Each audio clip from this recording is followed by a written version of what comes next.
Welcome to another episode of Dad Everyone. Thank you guys very much for joining me. I am really excited about today's episode because not only is it my 150th episode, but I have convinced my boys that they are my guests for my 150th show. So I have my two sons, Blake and Brett.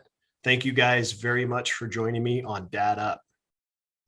Thanks for having us. Yeah, thank you for having us.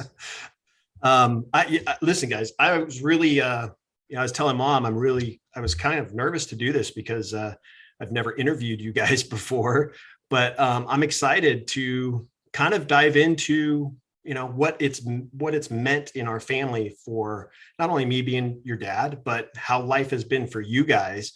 But I just kind of want to start off. I mean, our family, we're a tight knit family, including the extended family, but we're always together. For those of you that don't know, my older son, most of you do because I talk a lot about these guys on my show. But my older son, Blake, he's very successful in what he does. He works in sales and works for a company and does very well. Has already graduated college, and then obviously Brett is going to be a junior in college this year, and we're really excited about him pursuing his career after college. So I just want you both to know that I'm very proud of you guys and very excited for your guys' futures because you guys are both doing remarkably well. So I want to start off, very simple question. I have two favorite memories that I have of you guys that are of mine. And I'm very curious to know, what is your guys' favorite memory with me? And we can start off with Blake. Yeah. So thinking back, I don't know if it's one specific moment, but more so like a set of moments. In junior high, I played in a couple different like rec basketball leagues. And on the car rides over, you'd always ask me, what are your goals for today? How many points are you going to have? And you always use that as a kind of a way to set a floor on me. So I always look back on that super fondly because first of all, those rides over were important for me, like developmentally wise. Really started to breed that confidence and competitive drive in me. So I would say that's kind of the set of memories I look back on most often. It's interesting that you say that, Blake, because as your father, but also as a coach, I've coached you guys at least all the way up through high school with Brett, but I've coached you guys since you were 4, and just thinking about those car rides, even the car rides home, I really enjoyed them because it allowed me to kind of take off the coach's hat and not be your coach, but be your dad and kind of talk about, like you said, the goals and things for the game, but also afterwards talking about things that maybe we need to work on or things that we need to do better to improve. So I really, I'm glad you said that because I really enjoyed those car rides as well. What about you, Brett? Yeah, for me, there was two. I couldn't narrow it down to one. The first one being every year we going to the Red Sox and Angels game. That's always something that I look forward to, and it's honestly a great tradition that we've built, and I look forward to it every summer. The second one is a little bit different. It's something that I didn't realize until I was older, and I looked back on that it was definitely a favorite memory of mine, but I would say definitely the day that you told Blake and I that you were no longer drinking. I think that day for me is something that I will forever be thankful for and appreciative of. Yeah, well, I'm glad you said that as well. I think that obviously you're right. The Red Sox games are great every year, but I've talked a lot about this on my show, but just the fact of going through my sobriety when my boys, for those of you that may not know, when my boys were a bit younger, I didn't see it as a problem that I had, but I had a problem with alcohol. I would drink a lot where I came home and I would have some beers. And I found myself, I think it was just before Blake was about to become a teenager, I found myself asking him to get me a beer out of the fridge. And it made me really think and catch myself. And the fact that I grew up in that kind of household, I didn't want my boys to continue growing up in that household. So I had made the decision that I wasn't going to drink anymore. And this September will be 13 years that I will be sober. And it's something that I'm very proud of.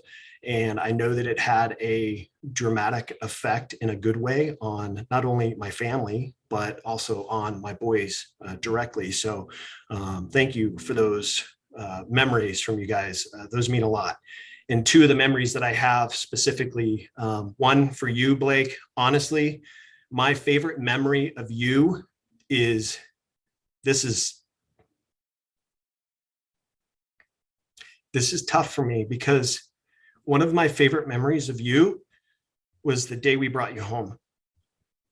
Because Blake was born 6.5 weeks premature, and he was in the NICU for a few weeks, and he was hooked up to a lot of machines. And it was a scary time for his mom and I to go through. But the day that we were able to bring him home was the greatest day of our lives, because we weren't sure how it was going to go. And he's obviously, as you know, he's thriving, 6'3" and doing just fine. So that's, I mean, by far my favorite memory of you, Blake. It's just the day we brought you home. And then Brett, being a coach for you all the way up through high school, I can't help but think about the day that we won the CIF championship together, and the fact that we have that championship ring together that we'll share forever. So that is by far my favorite memory of you. That was a joyous moment for not only you and I, but for the whole family and the team. So those are by far my two favorite memories of you guys. So thank you guys for being honest and open with those. But I'm thinking about me as a dad and the impact that I've had on you guys, and how I've tried to instill not only helping you guys become the men that you are. I mean, Blake is 23, Brett's going to be 21 next month. The men that you guys are, but what have I taught you guys about fatherhood? And it could be, there could be things in there, when I say, what have I taught you guys, there may be some things in there that I didn't do so right as a dad that you have kind of learned from, and maybe will not do that as a father yourself when you guys do become fathers, but could be positive as well. So what have I taught you about fatherhood? And this time I'll start off with Brett. Yeah. So thinking back on this question, I think in our lives throughout my childhood, throughout his childhood, like the one thing that you have done extremely well is manage your time.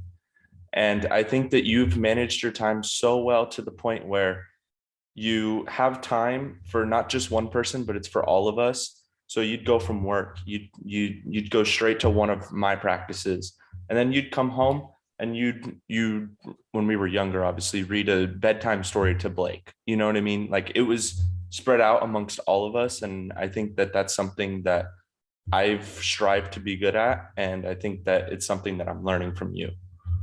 Awesome. That's a great answer. What about you, Blake? Yeah. So I think the biggest thing you've taught me about fatherhood for one day when we get there is just how nuanced parenting can be. I don't think there's one right or wrong way to do it. And you've kind of got to adapt your approach to your different children. I think me and Brett are a really good example of that. You've talked about on the show before, but just how different people we are, and how we have to be communicated with, interacted with, disciplined growing up differently. So I think that's been really eye-opening for me, kind of as you've started this dad up journey, something I've taken to heart. Yeah, you're absolutely right, Blake. I mean, you guys are polar opposites.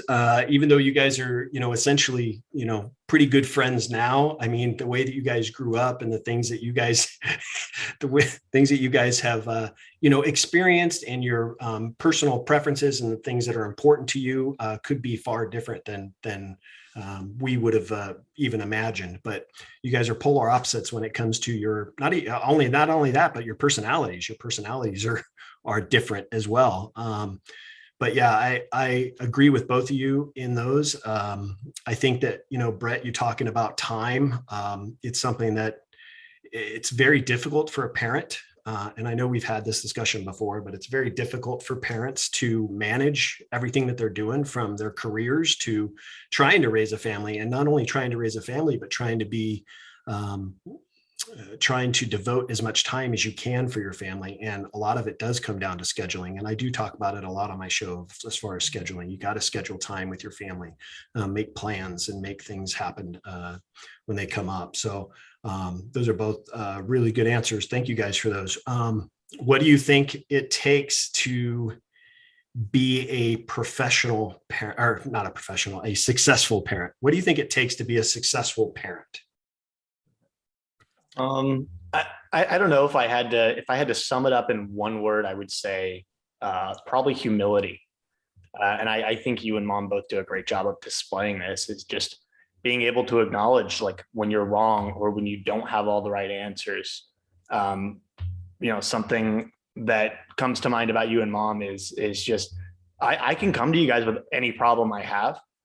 And at the end of the day, I might not get the answer that I want, or you guys might not even have an answer for me, but you guys are always so gracious when you guys don't have those answers, humble, and you're just there to support and comfort me when maybe you don't have all the right answers to my questions.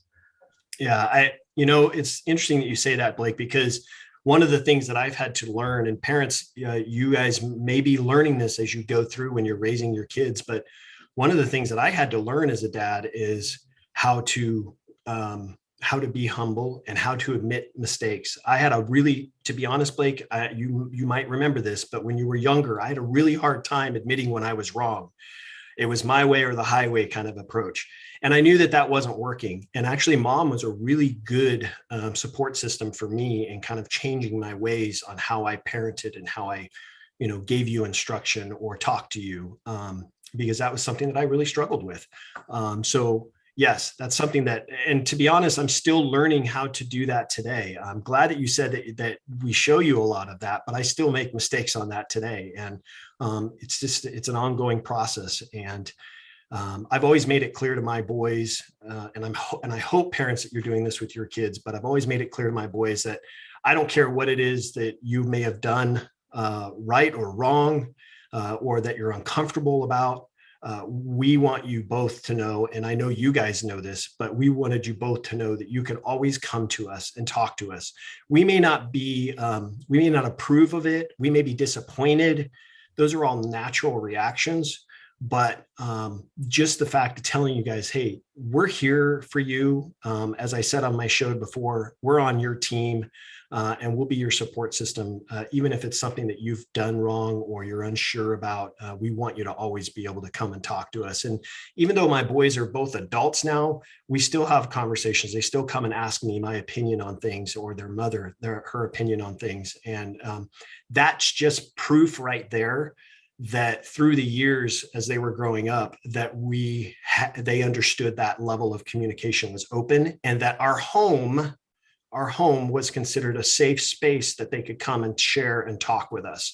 And that should always be the case with a parent and a child.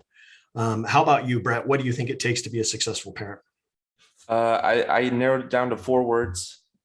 One being faith, one being love, dedication, and hard work. I think all of those combined, it equals a successful parent. And I think you and mom have both shown those. Great words. I think that, obviously love and time. I like to use the kind of the comparison that kids spell love, TIME. The amount of time that you're giving to your kids just shows them love and the support. So those are great words. And as long as you live by those, young man, when you do become a dad, you will be just fine. So thank you for those answers. So now I want to kind of dive into you guys a little bit more, and things that you guys are passionate about and things that you guys have. And I know you guys both have big goals, big dreams. Those are great. And we encourage those, but give me something that you are passionate about right now, and maybe passionate about down the road. Brett? Yeah, so there's a few things for me. One being, I started my own podcast in the shadow of Dad Up. So that was something that I'm working with right now. I'm a little busy, so I haven't been posting very much, but I'm definitely going to get back to it. pretty soon. So that's something that I'm definitely passionate about. And the other thing would be would be golf. I've been picking up golf lately and trying to get better at that and just, have some fun with it. All right. So let me ask you this. I mean, your podcast, I think it's great. What's the name of it? The name is the Never Lost Podcast. And what's it about? It's about sports, and I just like to give my opinion on sports, stories that are going on, and my hope for the future is to bring some people on and have some conversations on there. It's interesting. I've listened to his episodes, and he does give a lot of not only additional information with news that is going on within the sports world, but he gives a lot of statistics. He gives his opinion on what's going to happen or how it should happen within a particular sport. It's a really cool podcast, and if you haven't checked it out, make sure you check it out. The Never Lost Podcast. It's a great show. So awesome. Blake, what about you? Give me something you're passionate about right now. Yeah, I mean, this, it kind of changes with the week. I've got a set of things I'm consistently always trying to improve. But for right now, it seems like careers is my biggest focus. That's where I spend most of my personal development time, is to, pushing myself to learn more, do better, work harder. So I would say that's the number one thing for me right this moment. Yeah. And you know what, Blake, that's one thing that I admire about you. Your dedication to your self-improvement. You're always striving to get, and I talk a lot about on my show and even on my, my posts and things that I make about just focusing on getting a little bit better each day. And if you do that, how it compounds even over a year, how much better you'll be a year from now, just you focusing on that. Blake is an avid reader.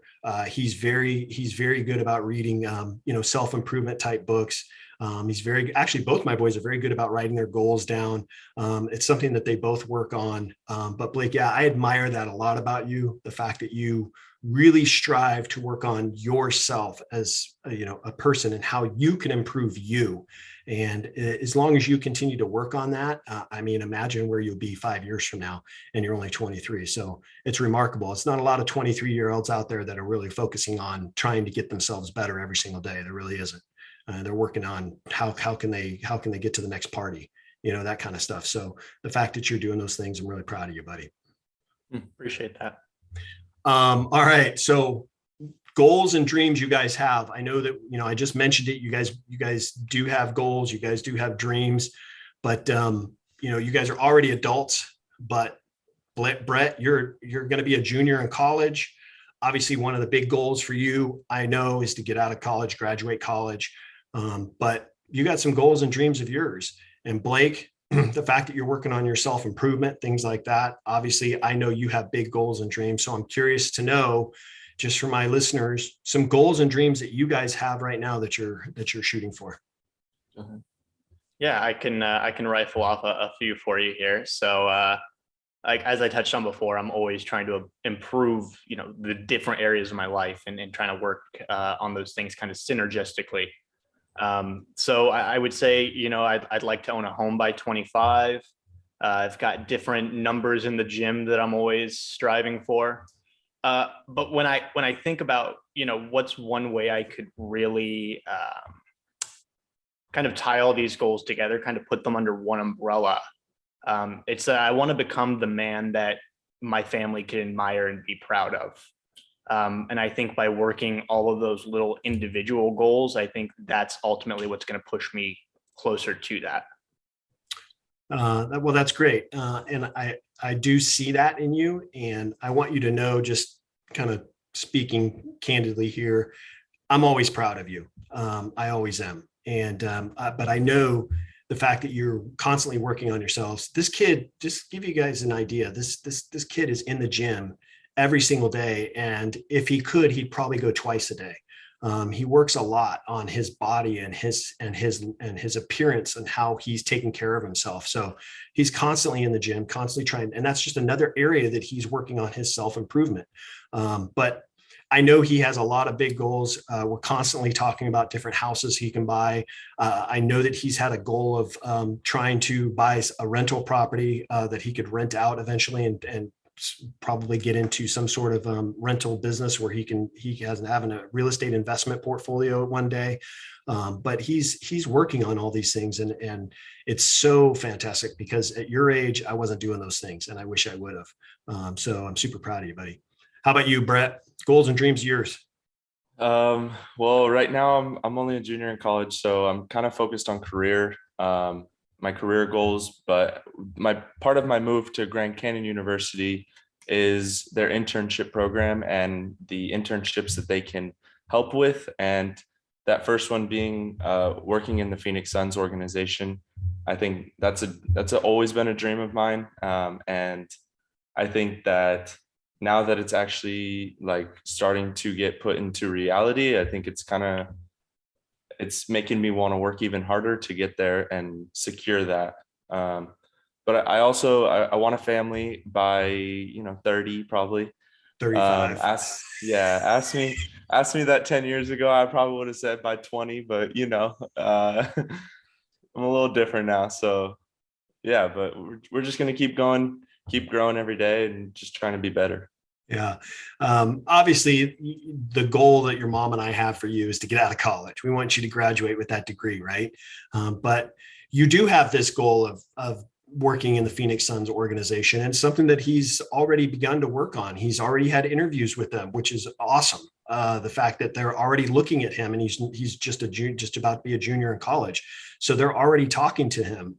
So it's stuff that he's working on right now that is really, really cool and really exciting for you. So I'm really proud of you, and keep pushing at that. And if it doesn't happen, it might happen a couple years down the road, but hopefully something, with these things that you're going through right now with them, hopefully something will come up. So that's really awesome. Yeah. And as far as the family, take your time.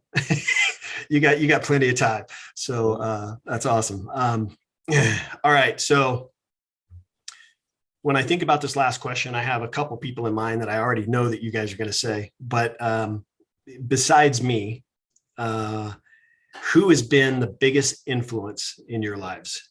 It could be one person, it could be a few people, but besides me, who has been an influence in your lives that you guys really admire and look up to? Brett? I'm gonna kind of steal. I think I know Blake, so I think I'm just gonna steal it. My biggest inspiration besides you would be Gump for sure. Ed Milet, Jr., I believe. He's such a wise man, and he cared so much about each and every single one of us. And he took time away from his day just to spend individual time with each of us cousins. And I know he's made a huge impact on my life and your life too, Dad. And honestly, I truly miss him, and he was just such a great guy. Yeah. Brett is referring to my father-in-law, their grandfather, Ed Milet Jr.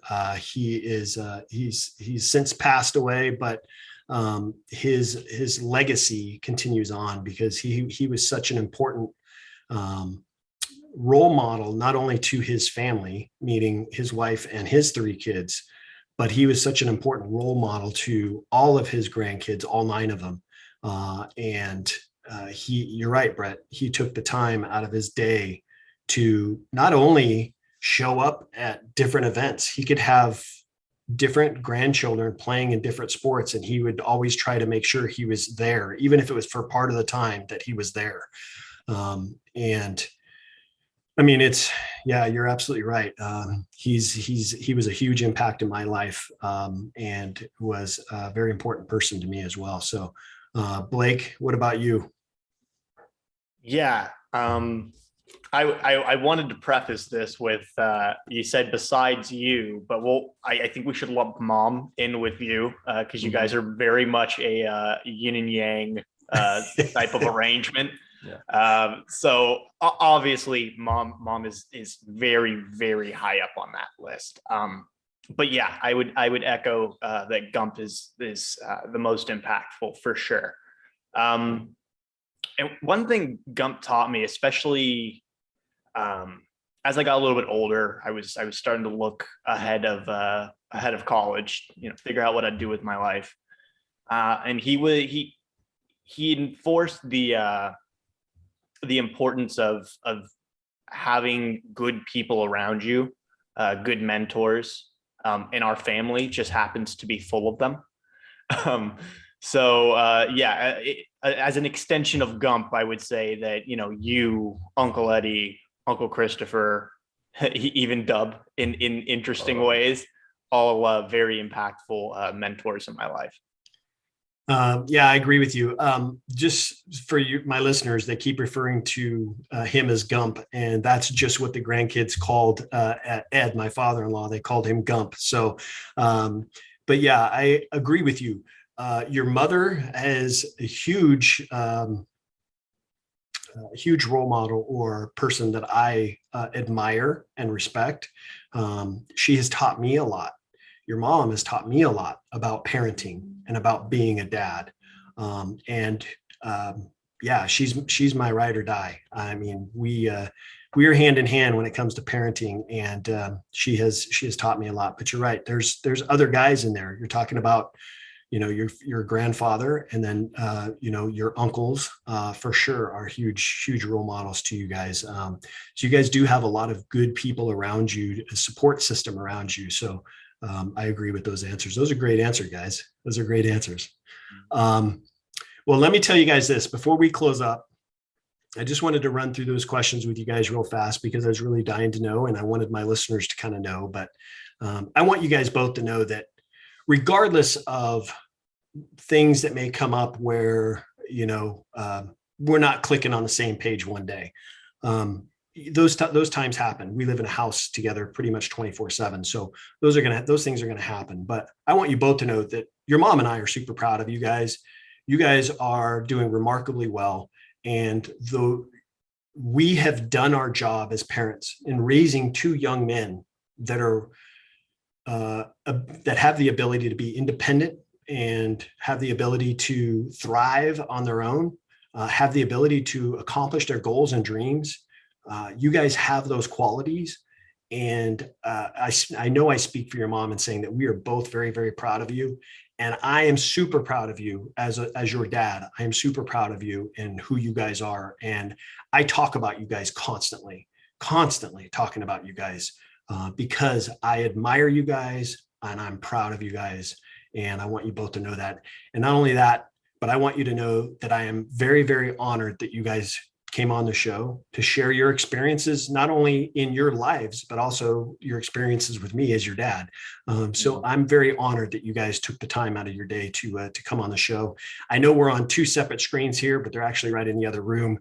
We just did this for convenience reasons, but yeah, I'm really proud of you guys. And I'm very glad that you guys took the time to come on the Dad Up podcast. Yeah, well, thank you so much for having us. It's honestly, I think I can speak for both of us. It was truly an honor, and I'm excited to be able to watch this, listen back, and hear all of our good talks. So thank you so much again. Well, you actually can't speak for both of us. Yeah, thanks for having us on. It was a lot of fun. Awesome. Well, thank you guys very much for joining me on another episode of Dad Up. Thank you to my two boys, Blake and Brett, for taking the time out of their day to join me and share their experiences, not only things that they're doing in their lives, but also me as being their dad, share their experiences with me. So this is my 150th episode. I'm super honored. I can't believe we made it to 150 shows, but I look forward to continuing the episodes for you guys. Thank you again to Blake and Brett for being on, and I look forward to seeing you all on the next episode of Dad Up. Thanks so much for listening to the episode. Make sure you guys subscribe to my podcast and YouTube channel, and please do me a favor, leave a rating and a review. Would love to hear from you and see what you think of the show. Stay tuned for more exciting episodes each week. Until next time, thank you for listening to the Dad Up Podcast.